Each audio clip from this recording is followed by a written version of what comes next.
तो मैं कुछ केवल बातें आपको बताना चाह रहा हूं कि बस मोटी सी बात ध्यान रखिए कि एक ही परिवार के 3 धर्म हैं, यहूदी, ईसाईयत और इस्लाम। जैसे भारत में है ना कि एक हिंदू धर्म, वैदिक धर्म है। वैदिक धर्म की मान्यताओं से कुछ नाराज होकर महावीर स्वामी ने जैन धर्म चला दिया। वैदिक धर्म की कुछ मान्यताओं से नाराज होकर महात्मा बुद्ध ने बौद्ध धर्म चला दिया। ऐसे ही बहुत आगे चलकर उसी हिंदू परंपरा में एक विशेष परंपरा के तौर पर सिख धर्म की शुरुआत हो गई। इसलिए आप देखेंगे कि जैन, बौद्ध और सिख धर्म की ऐसी बहुत सारी मान्यताएं हैं जो हिंदू धर्म से मेल खाती हैं। जैसे आत्मा का अमर होना, जैसे पुनर्जन्म होना, जैसे कर्म सिद्धांत का होना, जैसे मोक्ष की धारणा का होना। ये सारी बातें, मतलब बौद्ध लोग हैं जो आत्मा को नित्य नहीं मानते हैं, लेकिन बाकी सारी बातों में ये सब धर्म एकदम समान बात करते हैं। क्यों? क्योंकि मूल परंपरा एक है, परिवार एक है, इसलिए बहुत सारी मान्यताएं मिलती हुई दिखती हैं, जुड़ती हुई दिखती हैं। ठीक ऐसे ही ये सारे धर्म एक परिवार के हैं, जिनमें सबसे पुराना धर्म यहूदी धर्म है। यहूदी धर्म के बाद नंबर 2 पर जो धर्म आता है वो ईसाई धर्म है, और ईसाई धर्म के बाद कालक्रम में नंबर 3 पर लगभग उससे 500 साल बाद जो धर्म आता है, 500-600 साल बाद कह लीजिए, वो इस्लाम है। लेकिन आज की दुनिया में तुलना देखनी हो, यहूदी धर्म 1.5 करोड़ फॉलोवर्स हैं, ईसाईयत के 240 करोड़, 2 अरब 40 करोड़, इस्लाम के 190 करोड़। भारत से तुलना करनी तो हिंदू धर्म को मानने वाले लोगों की संख्या 115 करोड़ के आसपास इस समय पूरी दुनिया में है। दुनिया की आबादी में परसेंटेज देखनी हो तो यहूदी लोग 0.02% है, 0.02। ईसाई 31% हैं, मुस्लिम 25% है। 49 देशों में इस्लाम सबसे महत्वपूर्ण, सबसे बड़ा जो आबादी है उसका धर्म है। 125 से अधिक देशों में ईसाईयत प्रमुख धर्म के रूप में है, और यहूदी धर्म दुनिया में केवल एक देश इजराइल में प्रमुख धर्म की भूमिका में है। बाकी वो हर जगह माइनॉरिटी में है, कहीं मेजॉरिटी में नहीं है। ईश्वर की धारणा तीनों की लगभग एक जैसी है। मोनोथीज्म का मतलब होता है एक ईश्वरवाद। तीनों धर्म मानते हैं कि एक ही ईश्वर है, परम तत्व वही है।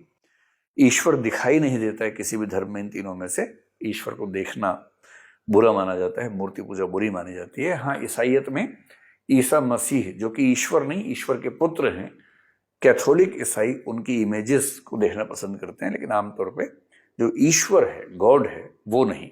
गॉड का जो बेटा है ईसा मसीह, उसको देखने की अनुमति इस धर्म में है।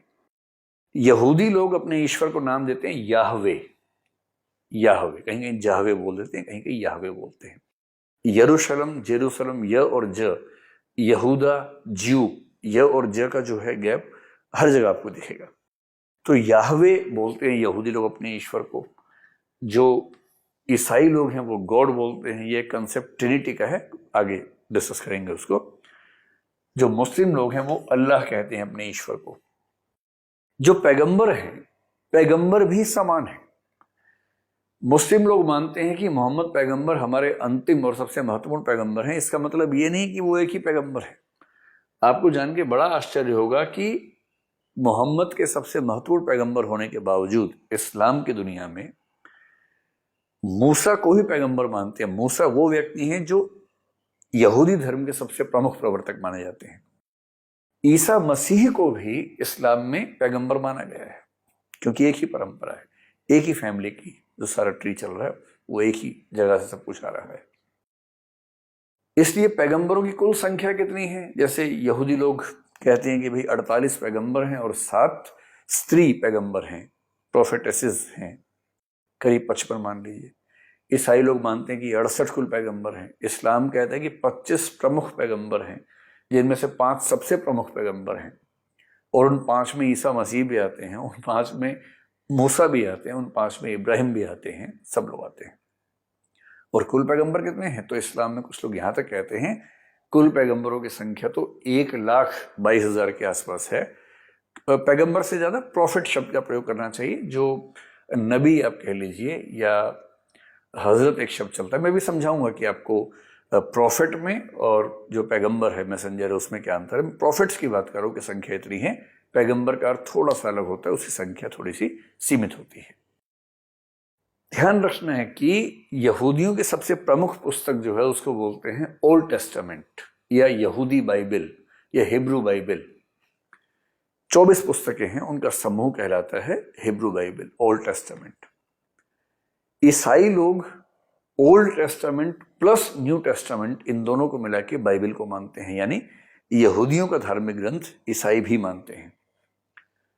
और जो मुसलमान हैं, मुसलमान कुरान के साथ साथ जिन ग्रंथों को बहुत महत्व देते हैं, 3-4 ग्रंथों को, उनमें से एक है तोराह। तोराह का मतलब है ओल्ड टेस्टामेंट का थोड़ा सा हिस्सा, 5 किताबें जो हजरत मूसा ने लिखी थी।